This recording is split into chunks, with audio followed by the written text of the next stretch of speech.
Hey, Economist. We are counting down to COP28, and I wanted to take this opportunity to talk to you about how we can accelerate climate action with data. Now, my name is Raphael Güller. I'm one of the co-founders at Sweep.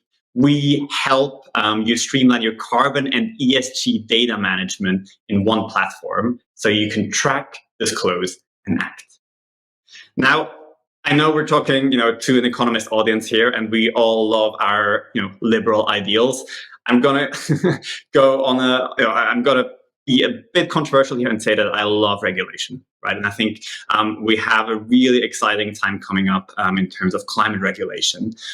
There is the CSRD in particular, that's coming up, starting on next year's reporting year, where there's going to be around 50,000 companies in the EU or with material business in the EU that will have to disclose their carbon and ESG data. And, for us, we have a mission to help decarbonize the world. We think having some guardrails and, clear rules around how we disclose our progress towards this is going to be really beneficial for us as businesses. And so there's the CSRD, there's, similar motions across the world. California just announced that they're going to start something similar in 2025, and that's going to impact, I think, around 5,000 companies. So we really think we're at this watershed moment where we're moving from climate and ESG disclosures being, optional to them being mandatory. And what that means is, I think carbon and ESG data is really becoming it's coming in at the same level as financial data, right? And so same scope and same level of scrutiny. And now we think this is great. It also comes with challenges, right? It's disclosures we've not really done so far. You might have done disclosures to the CDP, the Carbon Disclosure Project for your carbon footprint, or you might have set targets with the Science Based Target Initiative. That's all great, really important initiatives. It was all voluntary, right? Now it will be mandatory. And there's some key differences between financial data and your ESG data. And so there's three I wanted to highlight here.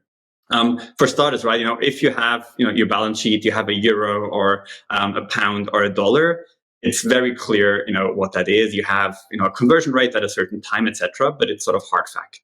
Whereas with carbon data, for example, in particular, right, it's sort of varying degrees of estimates, right? You might be, estimating the footprint of your travel. Right? I mean, it might be like, I've spent $1 million, that's approximately the carbon emissions that has emitted. And you can see that that's really vague and sort of, might not be enough for the disclosure. And it's also really hard for you to take action on that data.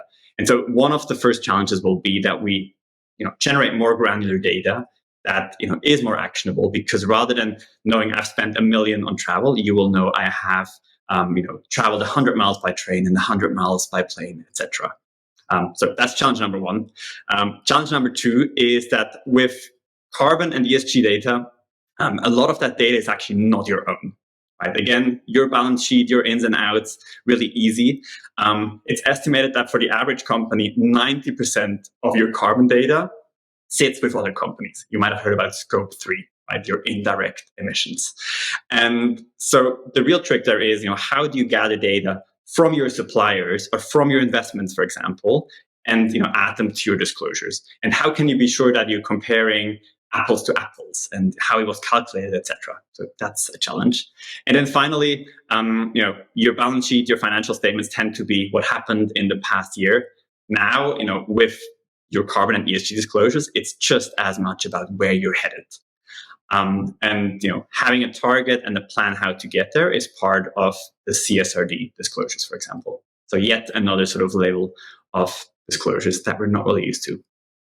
And so we believe that to succeed with all this, we need a data and a network approach. And just to zoom into some of these, how we can tackle these challenges. So on how to gather the data, right, I think we really need automation, right? It's a massive amount of data across very different data sets in different systems. It might be your water consumption, your people traveling to work. So it's such a wide range. Some of the data exists, other doesn't. How do you get it into one place, and how do you do it automated and also frequent, right? If you measure something once a year, it's just not enough to make progress. How can you cover 100% with a flexible and pragmatic approach, right? We said you need to go more granular. You probably don't have time and the resources to go super granular everywhere.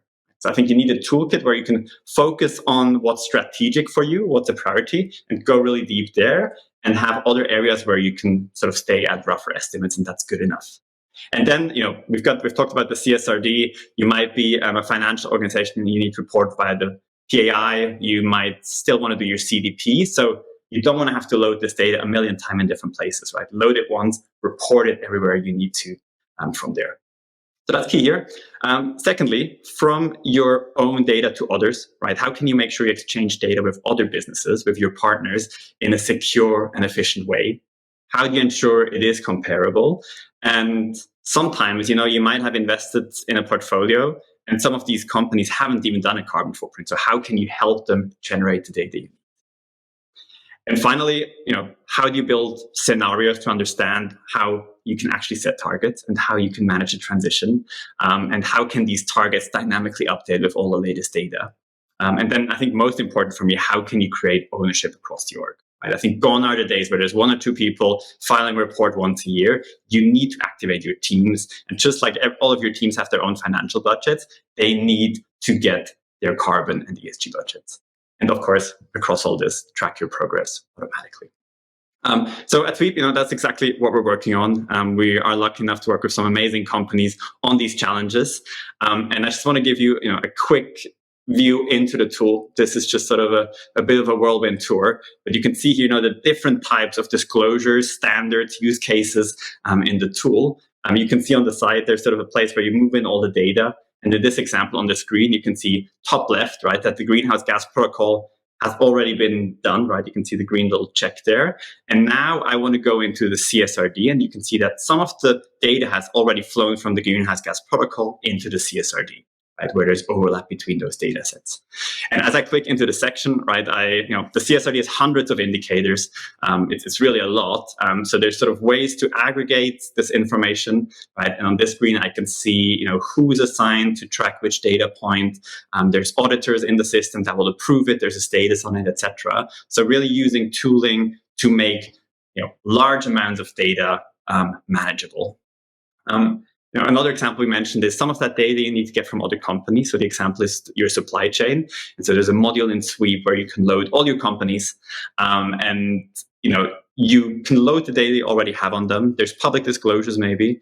And then there's some companies where you don't have the data. And so you can request the data. You can see there's a quality score on the side that shows you, this is good data, this is weak data. If this is a strategic relationship for you where you want to reduce or track change, maybe you should request more granular data, and the system helps you make those exchanges. Target setting, right? You want to set your target and then start building initiatives that help you get towards those targets. And again, have these cascade down into your organization, maybe even across your networks to your partners. And so you can see how all the individual changes ladder up to you actually hitting your targets. And then finally, just one last example, a screen I particularly like in the app, making your climate action actionable, right, and comparable. We have this thing called the tree in Sweep, where essentially an organigram, right? You can map your organization. It might be by products, by location, by teams, and you assign owners to that part of the organization and to those data sets.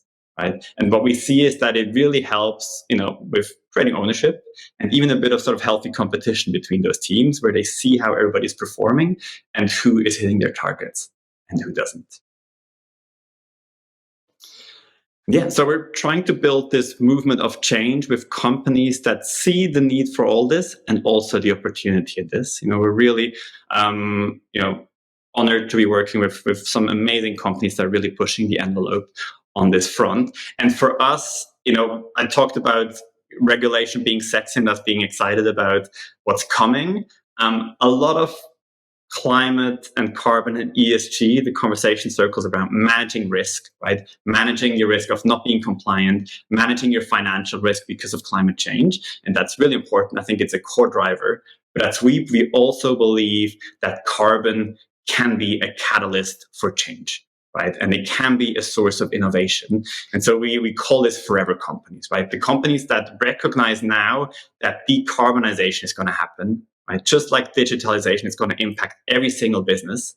And the companies that realize that and work on changing their business now will be the ones that will win in the future, right? And so embrace, I think, the challenge and see it as a way to innovate and energize your team and create better relationships with your partners and become a forever company yourself. So my name, again, is Raphael Güller, co-founder at Sweep. Our team is going to be on the ground today at the event. So please, talk to any Sweeper. They would love to discuss those topics with you. And yeah, thanks so much for caring about creating a better future. Thanks so much.